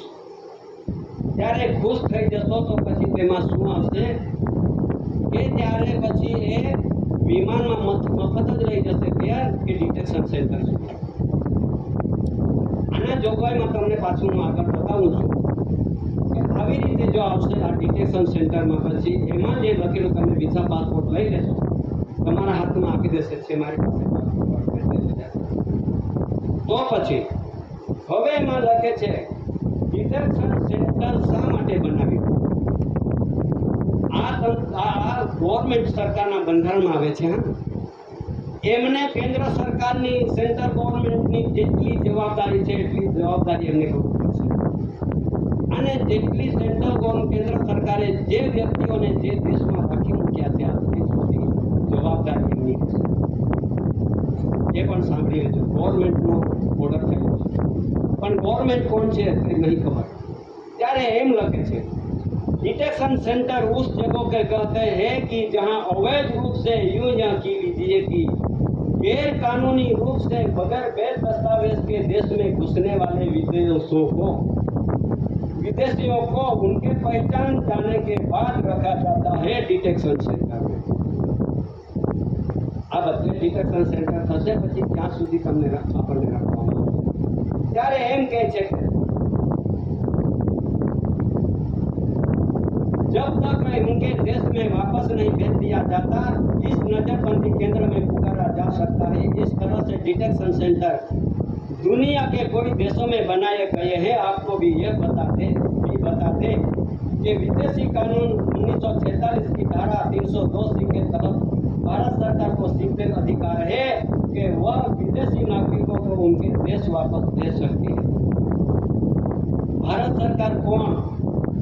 भारत सरकारનો ઓર્ડર છે કે આ દેશમાં ઘૂસી આવેલી વિદેશીઓને આ દેશમાં હોદીને એમના દેશમાં વતને પહોંચાડવાનું. તો આપણું પણ આ દેશમાં મૂળ વતની ના નીકળીશું, આ દેશના અહીંના વતની ના નીકળીશું તો પછી ક્યાં જશું? તો જવાનો પણ પાછો એ આપણે જ વિચાર કરવાનો છે. ત્યારે પછી આગળ કે विदेशी नागरिकों को उनके देश वापस भेज सकती है और इस कानून से धारा 2 के अंतर्गत कई राज्यों में भी अपने यहाँ डिटेक्शन सेंटर बनाने का अधिकार है दरेक राज्य. ત્યારે પછી એમ કહે છે કે જો કદાચ આપણે પુરવાર થવું હોય તો એક જ એમને અદાલત મૂકી છે ધરતી પર. આ બધી જ્યુડિશિયલ ધરતી પર અદાલતો છે ને, કોર્ટો, એ પણ નહીં રહેવાની. ન્યૂ વર્લ્ડ ઓર્ડરમાં દીધું છે એ પણ નહીં રહેવાની, એ પણ જ્યુડિશિયલ છે. એક એવી ભારત સરકારની એક પુરવાર થવા માટે એક કોર્ટ સ્થાપશે. તે કોર્ટને ત્યાં પુરવાર થવા માટે દરેકને અધિકાર રહેશે. આપણી પાસે આધાર હશે તો આપણે પુરવાર થઈ જઈશું તો આ દેશનો ઠારો મળશે. નહીં તો પછી એમાં એક ટ્રિબ્યુનલ અદાલત, લખી લેજો, ટ્રિબ્યુનલ અદાલત એટલે ટ્રિબ્યુનલ કોર્ટ મૂકવામાં આવશે, એમાં લખેલું છે. ત્યારે પછી જો વિદેશી બહાર દેશથી આવેલી પ્રજા આ દેશમાં ન રહી શકે એવો જોગવાઈમાં મૂકેલું છે, ત્યારે ત્યાં એ જ કહેશે કે ભાઈ મારો દેશ છે, હું પણ હિન્દુસ્તાન છું. અને ભાઈ હિન્દુસ્તાન કહેવા વાળો આ દેશમાં હિન્દુ બની જશે. આ દેશનું નામ હિન્દુસ્તાન છે જ નહીં આજ દિન સુધી, એવા કોઈ ડોક્યુમેન્ટ નથી. અને હિન્દુસ્તાનમાં હું પણ મારો અધિકાર છે એવું કહેવા વાળો હશે, પણ હિન્દુસ્તાન જેવો ડોક્યુમેન્ટ નથી, એટલે તે પણ આટલા સાંભળી લો. હિન્દુસ્તાન હિન્દુ રાષ્ટ્ર ઘોષિત કરવા બધા નીકળેલા છે, પણ હિન્દુ રાષ્ટ્ર જેવો કોઈ ડોક્યુમેન્ટ નથી. હિન્દુ દેશ છે, આ દેશ હિન્દુનો છે એવો પણ આધાર નથી, પુરાવો નથી. સાંભળી લેજો. સુપ્રીમ કોર્ટના ચુકાદાના ફેસલાની અંદર એમ કહે છે કે આ દેશમાં હિન્દુ જેવો કોઈ ધર્મ નથી અને હિન્દુ જેવો કોઈ આ દેશમાં ડોક્યુમેન્ટ્સ બી નથી. ત્યારે હિન્દુ જેવો શબ્દ એ તો ગાલી ગલોચ શબ્દ છે. મારી પાસે જજમેન્ટ છે, સુપ્રીમ કોર્ટનો જજમેન્ટ છે. આપણે પણ હિન્દુ સાથે ઠોકીશું ત્યારે આ હિન્દુનું દશા આવી આવવાની છે. આપણે એમના વિરોધ નથી, પણ આપણા આદિવાસીઓ હિન્દુ સાથી ઠોકતા હોય તો પછી હિન્દુ બની જશે તો ગુનો લાગુ પડશે. આટલું બી આ જોગવાઈમાં મૂકેલું છે. ત્યારે વાંચવાનું ઘણું લાગે છે, ત્યારે હું ટૂંકમાં તમને સમજાવું કહું. હવે જ્યારે આ દેશમાં ભારત ભૂમિના અહીંના જે નેટિવ, અહીંના જે વતની આપણે કેવી રીતે બની શકીશું અને કેવી રીતે આપણે પુરવાર થઈ શકીશું? ભાઈઓ બહેનો, આપણને બધાને જ ફરજ પડશે કે વિશ્વની અંદર એવો એક જ એક વસ્તુ છે, વિશ્વની અંદર સરકારની એક એવી વસ્તુ છે, એવું એક ધન છે ગવર્મેન્ટ, અને તે ધન, તે વસ્તુ આ ભારત સરકારને, ગવર્મેન્ટને સુપ્રત થઈ જાય ત્યાર પછી જોતા રહેવાનું આગળ શું આવે છે એમાં લખેલું છે, તે હું તમને સમજાવું. આ દેશમાં એક મુગટ અને કોહિનૂર, એક ક્રાઉન કોહિનૂર, આ ભારત દેશનો ગવર્મેન્ટનો એક સરકારનો છે ધન. એ ધન સરકારનો ગવર્મેન્ટનો છે. એમાં મુગટ પણ લખે છે, બતાવે છે, પણ अब तो भारत को लौटा दो कोहिनूर. પણ કોને? એનો માલિક કોણ? લौटा દો તો પણ માલિક કોણ?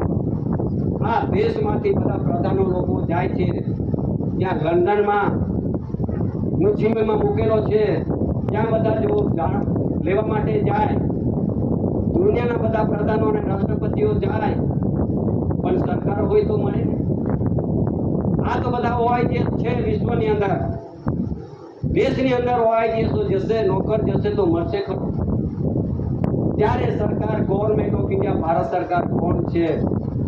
ત્યારે એલિઝાબેથ રાણી આ દેશની અંદર સત્તા બજાવતી, એક શાસન કરતી, એ વખતે એલિઝાબેથ રાણીએ જાહેર કરી દીધું છે કે હેવન્સ લાઇટ અવર ગાઈડ, હેવન્સ લાઇટ અવર ગાઈડ વાળો આવશે, જાહેર થશે અને આ મુગટ તેમને આપવામાં આવશે. એમનો સાહિત્ય મૂકેલો છે. તો પછી આ મુગટ માટે અંગ્રેજોના સમયે છઠ્ઠા જોર્જના વખતે એક સ્ટેમ્પ બનેલો, સ્ટેમ્પ.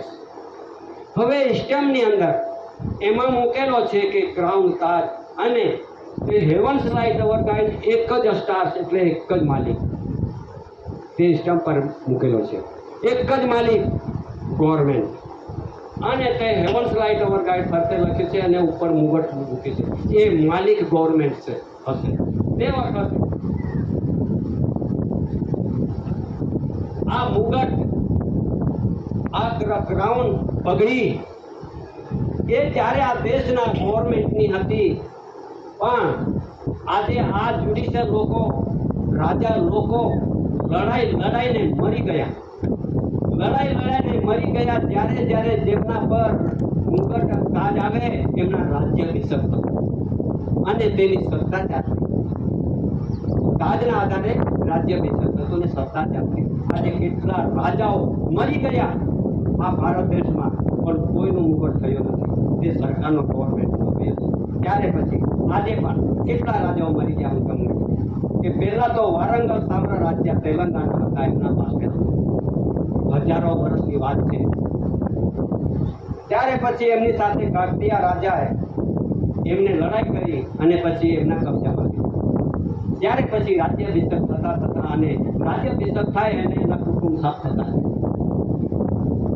ત્યારે પછી કાકતીય રાજા, મલિક કપૂર રાજા, ખિલજી અલાઉદ્દીન રાજા, તુલંગાના વંશ રાજા, સૈયદ વંશ રાજા, ખિલજી વંશ રાજા, લોધી વંશ રાજા, માલવા શાસક વંશ રાજા, બાબર રાજા, હુમાયુન રાજા, અકબર બાદશાહ રાજા, શાહજી બાદશાહ, શાહજહાં બાદશાહ, ઔરંગઝેબ, બહાદુર શાહ, જહાદાર, ફારૂક સિયાર, મોહમ્મદ શાહ, નાદિર શાહ, દુરાની શાહ, નાદિર શાહ, પશ્તુની શાહ, પંજાબ રણજીતસિંહ પાલ અને પંજાબ દિલીપસિંહ પાલ, એટલે આટલા રાજાઓ મરી ગયા. આજ દેશ સુધી કોઈના કબજામાં નહીં રહ્યું. આજે ત્યાંથી એમને સીધું આપવા પડ્યું અંગ્રેજોને, અને અંગ્રેજ લઈને જતો રહ્યો. આજ અંગ્રેજના માથા પર નહીં મુકાયો, આજે ગવર્મેન્ટનો છે. ત્યારે બ્રિટનના અંગ્રેજી મહારાણી વિક્ટોરિયા 1849માં ગઈ, 1849માં ગઈ જતી રહી છે. બ્રિટનના મ્યુઝિયમમાં લંડનમાં રખે. કેટલા વર્ષ થયા? ઘણા વર્ષો થઈ ગયા, 174 વર્ષ થઈ ગયા. ત્યારે આજે ગવર્મેન્ટ ઓફ ઇન્ડિયા ભારત સરકારના ક્રાઉન અને કોહિનૂરનું આ ધન, જ્યાં સુધી ભારત સરકાર government of India, owner of India, crown of honour એસી ભારત સરકાર, એસી કોર કેશવસિંહ માતુશ્રી જમનાબા પિતાશ્રી ટેટિયાભાઈ કાનજી, મુકામ કટાસણ, તાલુકા બ્યારા, જિલ્લા સુરત, ગુજરાત, ભારત ઇન્ડિયા, જ્યાં સુધી આ કોહિનૂર હીરો અને મુગટ સુપ્રત ના કરશો ત્યાં સુધી આ ધરતી પર, વિશ્વ પર કોઈ દબાઈ થશે. કોહિનૂર હીરો ભારત સરકારને સુપ્રત નહીં કરશો તો તવાઈ થશે. નહીં તો રાજ્ય ભારત સરકારને સુપ્રત કરો, ગવર્મેન્ટને સુપ્રત કરી દો. ત્યાં આપણો દરેકે માગણી કરી છે, પણ માગણીમાં ફેર થઈ ગયા છે બધા. આપણે પણ કટાસવાના ભૂમિ પરથી એક ડોક્યુમેન્ટ, દસ્તાવેજ લંડનમાં મુકાઈ ગયેલું છે. એમાં અમારા ફોટા છે, દાદાના ફોટા છે, અને અમારા એક સાચીના રૂપમાં અમારા ફોટાને એડ્રેસ સાથે ત્યાં કરેલું છે. અને એના માટે એક માન્યા છે કે આદિવાસીઓને ગ્રાઉન્ડ અપાઈ જશે તો આપણું શું થશે. હવે આ ખબર નથી પડતી દુનિયાને. હવે એમાં આ જે બધી વાત કોણ કહે છે, ત્યારે એમાં એમાં લખી દીધું છે દાદાએ, પ્રપંચ લોભ અને પ્રલોભ વધી પડ્યું છે, હમણાં વધી પડ્યું છે, અને સત્તાની ખોટી કુમારી તુમાખી વધી પડી છે. ત્યારે ત્યારે ધર્મની ગ્લાનિ થાય છે, સંસ્કૃતિ નષ્ટ પામે છે. ત્યારે ત્યારે પિતૃ પદે એસી અવતાર લે છે. દાદાએ આ ધરતી પર વિશ્વ વર્લ્ડની વાત છે, આ ધરતી પર એસી અવતાર આવે છે. અધ્યાત્મવાસી દેશાંતરવાસી વર્ણસંકરનું શુદ્ધિકરણ, immigrants visa act, immigrants visa pact કરારે થાય છે હવે પેક્ટ. ઇમિગ્રન્ટ્સ એક્ટ એટલે કાયદો અને પેક્ટ એટલે કરાર. આ કરાર થઈ ગયેલો છે, વિશ્વ વર્લ્ડની વાત છે, એની નથી, આ દેશની એટલી નથી. ત્યારે પછી કરન્સી, પ્રોમિસરી ડોક્યુમેન્ટ્સ, કરન્સી એટલે 1 રૂપિયાની, અને પ્રોમિસરી એટલે 2, 5, 10, 20, 50, 500, 1000, 2000 પ્રોમિસરી. કરન્સી એટલે 1 રૂપિયાની, અહીંયા લખેલું છે. Currency promissory document respect accountable વ્યવહાર લઈને પ્રત્યક્ષ પૂરો આ કરન્સી અને પ્રોમિસરી હિસાબ અને માલિકને હિસાબ આપવાનો, તેનો હિસાબનો કરન્સી. એ દુષ્ટો પોતે સહાય કરશે. હવે આપણને કહેવાનું જરૂર નથી, આ તો તપાસ આ બધી આ લોકોએ જોયા કરશે. હવે આપણે જોયા કરશે એ સમાજ, જે વડીલો, એ ભાઈ બહેનો, એ આદિવાસીઓ, એ સીમાડા સરકાર, કુટુંબ પરિવાર, અહીંનો જે નેટિવ હશે તો આ બધી જાણકારી લઈ લેવા જરૂરી છે. અને નહીં લેશો ને આ બધી સમજૂતી ધરતી પર જે આપણને અંધકારમાં મૂકેલા છે, એવા અંધકારમાંથી બહાર નીકળી આવો તો આ ધરતી પર આધ્યાત્મિક એટલે કુદરતી મહાન આધ્યાત્મિક વિશ્વ શાંતિ આરતી બેઠકો શા માટે થાય? આ સાચી હકીકત છે તે ચૂકેલી છે એ પરિસ્થિતિ થવા માટે, જાણી થવા માટે. ત્યારે બધા આપણે આવા એક બધાને આપણે વિવેક છે, સર્વને માટે છે. આ વ્યવહાર એકલા માટે નથી, જગતના માનવીઓ માટે છે. બધાને વિશ્વ શાંતિનો પેગામ જોઈએ છે. આજે વિશ્વ શાંતિ માટે કઈ બધા કરારો થયા, આજે લડાઈ ચાલુ થઈ ગઈ, વિશ્વ યુદ્ધ ચાલુ થઈ ગયા છે. શા માટે? આ કરારોને આ માન્યતા નહીં આપી, જેના ઠરાવોને માન્યતા નહીં આપી, અને જેના તેના કરારોને વચન નહીં પાડ્યા, એટલા માટે આ વિશ્વને આજે હંપાવી દીધું છે. સત્ય વ્યવહારે હંપાવી દીધું છે, સત્ય વ્યવહાર પર આવી દીધું ને. તો સર્જનહાર પિતાએ આ સર્વ રચ્યું છે. ભોજન અસંખ્ય ધાતુ જંત્રી અર્થ મટીરિયલ્સ, આ બધું મટીરિયલ છે વિશ્વની અંદર મુકાયું છે. સર્જનહાર પિતા ઘણી ઉત્પન્ન થાય છે, ઘઉં, જુવાર, નાગલી, બંટી, ભાત વગેરે, જેનાથી આહાર આરોગ્યથી આપણે જીવીએ છીએ. જેના પવન પાણી કણી જેના તેજ આવે છે તે government of India, Bharat government of India 1 રૂપિયાની નોટ પર જો આપણે 1 રૂપિયાની નોટ પર શું લખેલું છે તે જુઓ, એમ લખે છે, આપણને બતાવે છે. જુઓ, તે કોઈ કાળે બીજા કણીની કણી સખાઈને શરીર બંધાયેલા માનવી સાથે ભરશો નહીં. એ સમાજ જે આવેલી પ્રજાઓ છે એને સાથે ભરશો નહીં, એમ લખેલું છે. જે મુલકને માનવી, જે પ્રદેશમાં આદિવાસીઓ એસી છે, કણીના શુદ્ધિકરણ માટે રેલ, ભૂકંપ, અનેક જાતના રોગો, વાવાઝોડા, વંટોળા, દરિયાનું પૃથ્વી તરફ ધસવું વગેરે સર્જનહાર પિતા કરી રહ્યા છે. હજુ તો શરૂઆત છે. માટે હે સર્વ જીવો, આ આધ્યાત્મિક પુરુષાર્થ યોગમાં પુરુષાર્થ કરી ઘણો તાપ ન લાગે એટલે ઠંડા પહોરે દરેક જીવોએ પિતૃભૂમિ પર પ્રણામ થવું. નહીં તો પ્રભાત ફાટ્યું છે, સૂર્ય જેમ ઊંચે આવતો જાય છે તેમ તાપના વધતો જશે, અને તે પછીના પરિણામ સહન કરવા અગ્નિના ઘોડા કરતા પણ વધારે ત્રાસદાયક નીવડશે. એ માટે હિન્દી યુનિયન માણસો, રિલીફ રેફ્યુજી બેરર આજે ખોટી કુમારી ધરાવો છો તે દસ્તાવેજો જોઈ વિચારી આદિવાસી મૂળ માલિક Yes, I report Christ HOAC resolution board સાથે આધ્યાત્મિક મિલન દ્વારે દસ્તાવેજોની બાબતમાં શાંતિ વ્યવહારે સમજી લેશો. બધાને આહવાન છે, દાદાએ બધાને આહવાન છે, શાંતિ રીતે સમજી લેજો. એ તો પ્રભાત વાક્યું છે. ધરતી પર અનેક જાતના રોગો, વાવાઝોડા, વંટોળા, દરિયો ઘસી આવવાનો આ કુદરત આદરી રહેલો છે. એટલા માટે આ સર્વને માનવીઓને આ બધી જાણ થાય અને સર્વ માનવી આ બાબતે જાણ થઈ જાય. આપણે માનવી નથી, આપણે માનવ છું. આપણે દાદાએ માનવમાં મૂક્યા છે. માનવી એટલે જે જીવે હવા લાગે ને નર્ક વિસ્તન બેસન ખાતો હશે એ માનવી ગણાય. આપણે શુદ્ધિકરણના આધાર લઈને જીવન જીવતા હોય એવી કુદરતી રચના તરફ જીવન જીવતા આપણે માનવ રૂપે બેસાડ્યા છે. આપણે માનવમાં છે, આપણે માનવી નથી. ત્યારે પછી આટલું બધું આપણે આ ધરતી પર એ લોકોએ પણ જાહેર કરી દીધું છે કે હવે સંભાળજો, કોઈ બચાવવાળો રહેશે નહીં, બચાવવાળો રહેશે નહીં અને બચાવવા માટે રસ્તો પણ ના મળે. ફક્ત હમણાં થોડો સમય છે, જાણી લેજો, જોઈ લેજો કે રસ્તો એક જ છે વિશ્વની. હવે તમે જ્યાં પૂછવાનું હોય તો પૂછી શકો છો કે ગવર્મેન્ટ ઓફ ઇન્ડિયા ભારત સરકાર કોણ છે અને શાંતિનો દૂત કોણ છે તે પણ તમને ખબર આપી દેશે. બધા જ વિશ્વના બોર્ડના પ્રસિદ્ધિ જાહેરમાં તમારે ન માનવું, નહીં જાણવું હોય ને કદાચ ખબર ના પડતી હોય તો પૂછી શકો છો. ચાણક્યપુરી નવી દિલ્હી માહિતી પૂછો તમે.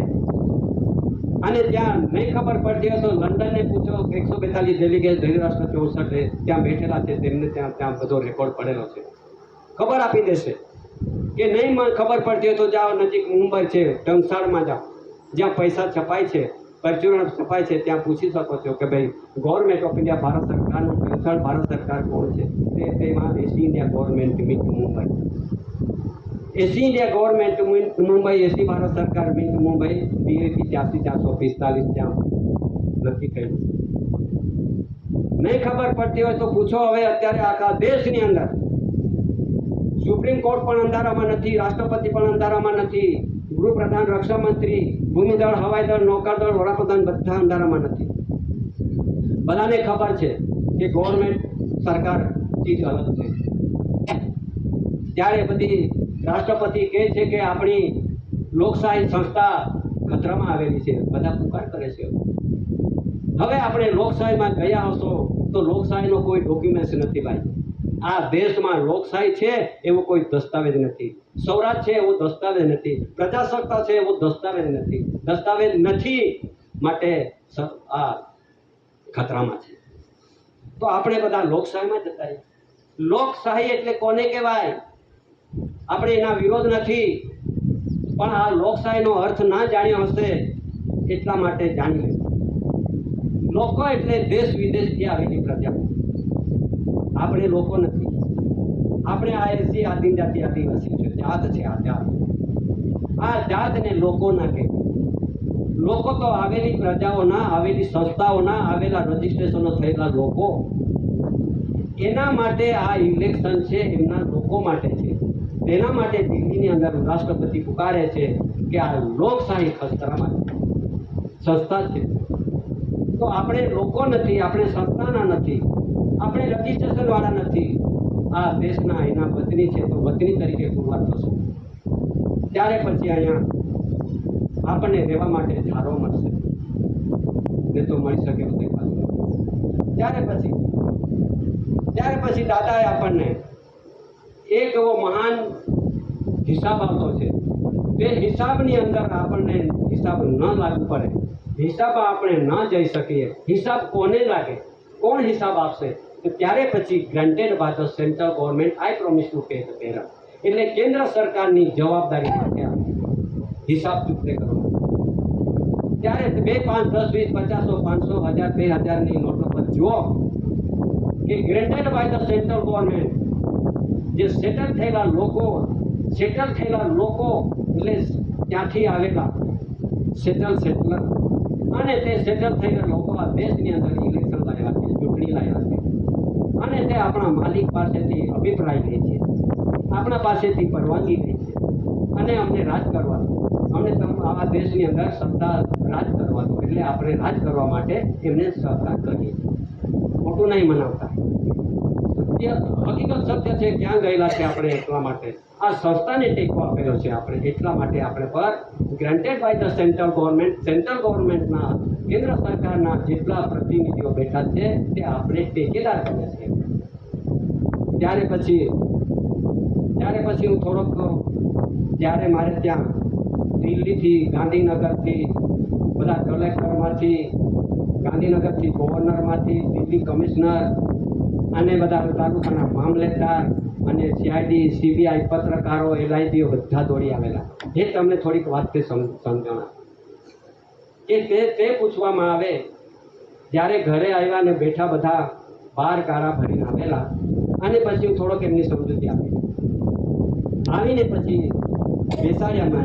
મને તો સરપંચને ત્યાં બોલાવતા હતા. મેં કીધું ભાઈ બોલાવાળો આવે તેને શું કીધું કે ભાઈ જે આવ્યા હશે દિલ્હીથી ગાંધીનગરથી બધા આવ્યા હશે પણ હું ઘરે બેઠો છું તો આવે મારા વરિષ્ઠ નથી કંઈ એનો અંતરમાં નથી તો હું કહેતા હોઉં બધાને બોલાવ્યા ઘરે. પછી બેહાડ્યા, પાણી પીવડાવ્યું, બધાને પૂછ્યું કે ભાઈ તમારા જરૂર શું આવવાનું અહીંયા. પછી મેં પૂછ્યું કે તમે કોણ? તો દિલ્હીથી. તમે કોણ? તો ગાંધીનગર. તમે કોણ? તો કલેક્ટર. તમે કોણ? તો મામલતદાર. બધા આવ્યા.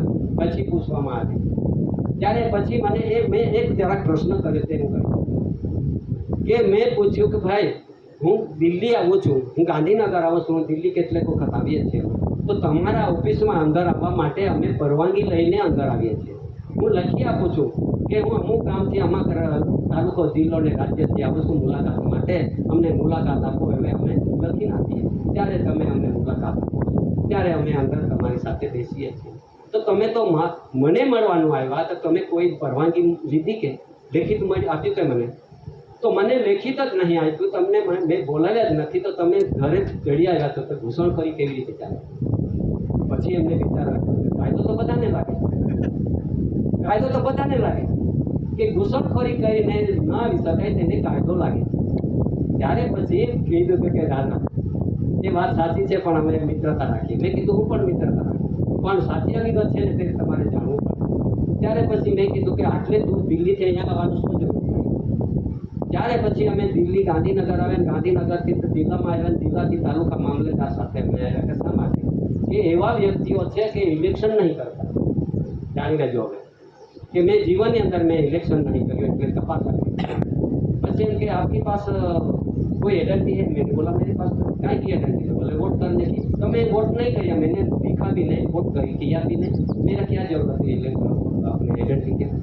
मैं नहीं निकालता. ये मामलेदार बैठा, पूछो मेरी एजेंसी मैं नहीं निकालता क्योंकि मैं वोट नहीं करता. ये तो वोट करे उसकी एजेंसी होती है. बोले क्यों नहीं करते हैं? मैंने बोला मैं क्यों, मैं जब ये मैं बीजे पाठशाला में पढ़ते थे वो समय पे तुम्हारा नेता घूंगड़ा बजा के घूमते थे. तो घूंगड़ा में ऐसा आवाज सुना मैंने कि अमूल्य पवित्र कीमती मत आपो अपाओ विजय बनाओ मतदान करो ऐसे आवाज मेरे कान में घुस गया. तो मैंने विचार किया कि मेरी अमूल्य वस्तु है तो उसका मूल चुकाने वाला कोई धरती पे जन्म लिया? अरे कीमती वस्तु है, कीमत देने वाला किसने जन्म लिया? अरे भाई पवित्र आत्मा जोश प्रकाश ये पवित्र वस्तु है, उसको अपवित्र बनाने वाला धरती पे किसने जन्म लिया? दिखाओ मेरे किसने जन्म लिया? तो नहीं तो मेरी अमूल्य ने कीमती ने पवित्र वस्तु मैं दूँ ना तू मेरी मर्जी की सवाल है, किसकी ताकत नहीं कि मैं कुछ पूछने वाला तुमको. પછી ચૂપ થઈ ગયો. અરે ભાઈ અમૂલ્ય ને પવિત્ર ને कीमती मत આપો, દાન में આપી દો, દાન में આપી દો, મફત આપી દો, મફત આપી દો, મફત. मैं मफत दूँ? नहीं चलेगी, मैं मफत नहीं देता. तो सभी लोग देते हैं वो जाने, तो मालिक का बच्चा है, मालिक तरफ से मैं रहूँगा, मैं किसी को मत नहीं देता. तो फिर ऐसी रख जाती कैसे भी जाती. तो भले मैंने बोला चलिए बात एक फिर मैं कहता हूँ कि भिखारी को मैं भीख नहीं देता, भिखारी पीछे मैं भीख नहीं मांगता. कुदरत राह से धरती पे कुदरत पानी बारिश गिराता है, धरती पे मेहनत करता हूँ, धरती माता जो देगा वो इसके से आधार से मैं जीऊँगा. मैं भिखारी को भीख नहीं देता, भिखारी पीछे भीख नहीं मांगता, मालिक का बच्चा नहीं करे. चुप. પછી એમ કે आपके पास कोई एजेंसी है? मैंने बोला कोई नहीं, मेरे पास कोई कार्ड नहीं. तो बोले क्यों नहीं कार्ड निकाल, सभी पास कर रहे. मैंने बोला मेरे पास कोई कार्ड नहीं. Identity card, ration card, job card, BPL card, ATM card, Aadhaar card, credit card, किसान कार्ड, मां कार्ड, आयुष्मान कार्ड, कोई कार्ड नहीं निकालता मैं. ये मामला बैठा पूछो नहीं कि निकालता मैं नहीं, 5 दिन तक मेरे पास है भी नहीं. तो फिर क्यों नहीं? अरे भाई ये कार्ड धारक है, ये कार्ड है जिसके पास ये देश का मूल वतनी मूल मालिक नहीं निकलेगा, मालिक का परिवार नहीं निकलने वाला. ये तो विदेशी लोगों के लिए कार्ड दिया गया है. क्यों? कि आइडेंटिटी कार्ड यानी मतदान कर ये वोट करने की, और रेशन कार्ड है ये भारतीय नागरिक पुरवठा खिलाते हैं. हम तो मालिक का बच्चा है धरती पे, ये नागरिक पुरवठा कहाँ से आया? तो ऐसा करते करते ये तो आधार कार्ड तो विदेशी लोगों के ओळख कार्ड है, ये आदिवासी का कार्ड नहीं है। सब कार्ड का पूरा करना। ये जॉब कार्ड है, वो तो 100 दिन की मजदूरी करने के लिए ये जॉब कार्ड है, तो हमको मजदूरी थोड़े हैं। ये बीपीएल कार्ड है, बीपीएल ने पीएल ने पॉवर्टी, एल ने लाइन है या रेखा। गगन गरीबी जीने वाला, गगन गरीब पर जीतो मानस नहीं, खेतर नहीं, घर नहीं, गाड़ी नहीं, साइकिल नहीं, कोई वस्तु ना हो, माथा पर पीड़ारू लईने सिटी शहर पर मजूरी करतो होय एमने बीपीएल कहेवामां आवे। तो आपणे तो बधा बीपीएल बनी गया, तो बीपीएल बनी गया तो आपणे रखड़ता थई गया, माल आ मिलकतनो मालिको आपणे तो रखड़ता बनी गया। तो पछी बी एटले बीलो, पी एटले पोवर्टी, एल एटले लाइन एटले रेखा। એટલે આવી રીતે આપણને રઝળતા કર્યા છે, રખડતા કર્યા છે ભાઈઓ। આપણને કાર્ડ ધારક બનાવી દીધા છે। તો કાર્ડ ધારકમાં શું આવશે? અહીંયા બહુ મોટી વાત છે અને આપણે બધા કાર્ડ ધારક થઈ ગયેલા છે ભાઈઓ। તો પછી એના માટે આ તપાસ ચાલુ છે, તપાસ। તેના માટે દાદાનો એક જ વ્યવહાર એવો છે કે આપણને બચાવી શકે, દુનિયામાં કોઈ ના બચાવી શકે। ત્યારે પછી આનો આ જે વ્યાખ્યા बधी ने समझण आपी। त्यारे पछी एम के ये घर का किराया भरते हैं? मैंने बोला नहीं भरता हूँ, मैं खेती करते हैं। दिल्ली वाला पूछे खेती करते हैं? हाँ करता हूँ, मेरा बड़ी पार्टी प्रॉपर्टी खेत है, करता हूँ। तो किराया भरते हैं? मैंने बोला नहीं भरता हूँ मैं। मेरा वड़ील ने भरा होगा पर मेरे को मालूम नहीं, मैं तो नहीं भरता। तो सभी लोग किराया भरते हैं, घर वीरा जमा महसूस भरते हैं, तो भरते हो गए। तो मैं एक बात कहता हूँ, ये भरने वाला किराया भरते लेने वाला मालिक या नौकर, दिल्ली वाले पूछे मालिक या नौकर? नौकर। गांधीनगर वाला पूछे नौकर, कलेक्टर वाला नौकर, मामलेदार नौकर। अरे अरे अब तो नौकर है ये, वो आई जैसे मैं सीधा नहीं बात करता हूँ, मैं जरा खुलासा करता हूँ। नौकर यानी वो आई जैसे, तो नौकर को मालिक के पास किराया लेने का अधिकार किसने दिया? अधिकार किसने दिया? मालिक का परिवार पे ये किराया लेने का अधिकार किसने दिया? कौन सा रूल्स में लिखा हुआ है तो भाई मालिक के परिवार पे किराया लेने की? आप तो नौकर है। अरे नौकर को हमारा आदिवासी में आवत्या दोस्त है, आवत्या सालदार। बुरा मत मानो, सालदार यानी नौकर, हमारा बाजू आवत्या। तो आवत्या को हमारा मालिक पे किराया लेने के अधिकार किसने दिया? तो बोले क्यों? तो ये सब भरते हैं ना? हाँ भरते हो गए, कुछ वादा नहीं। पर लेने वाला मालिक हो तो तुम ले सकते हैं घर का किराया। ये घर किसने बनाया? आपको तो नहीं बनाया, हमने तो हमारा कुटुंब सब मिलके बनाया। भारत सरकार की लकड़ी है, भारत सरकार का मटेरियल्स है, भारत सरकार का ये सब है। तो भारत सरकार का घर है, भारत सरकार का परिवार रहते हैं। तो फिर ये OIS का घर तो नहीं है ना, तो तुम किराया नहीं। पर आपने किराया नहीं लेने की उसके कारण क्या? कारण दिखाया मैंने, सुनो। फिर मैं रूल्स नहीं, पछी मैं काढ्यो घरमांथी रूल्स काढीने पछी बताव्यो आ रूल्स साचो के जूठो। तो वांची लीधुं गुजरात लैंड रूल्स, हाँ बराबर है। ए खरुं के नहीं? तो खरुं। एमने मानो के? हाँ मानीए। एमना जे लखाण होय ते मानो के? तो मानवुं पड़े। आ रूल्सना अंडरमां तमे छो के रूल्स तमारा अंडरमां? नहीं, रूल्सना अंडरमां आवे। तो आपणे बधा रूल्सना अंडरमां छे। तो आ रूल्सना अंडरमां जे आपणे छे तो जो जेवी लख्युं हशे ए तो एमना मानवुं पड़े के नहीं पड़े? तो पड़े। तो पछी 418 ने 419 पान नंबर पेज काढी दीधा।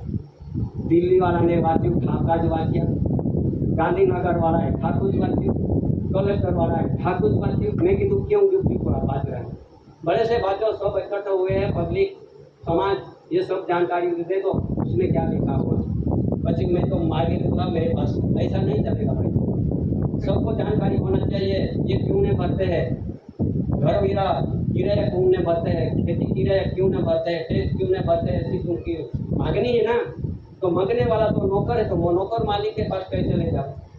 ये रूल्स में क्या लिखा हुआ है सुनो। अभी तो ठाकुर वांच्યું, પછી મેં તો માગીને પછી વાંચ્યું જે આ રૂલ્સમાં શું લખેલું છે તે હું વાંચું છું। હવે તમારી અંગ્રેજી ભાષામાં છે, તમારે જાણી જવાનું। પછી મેં તો વાંચ્યું ને પછી જુઓ, હવે સાંભળો એમાં શું લખ્યું છે। तो एमा लख्યું वांची बतावे उसमें यूं लिखा है it is frequently asserted but not sufficiently as per that our land in Bombay is not exercised.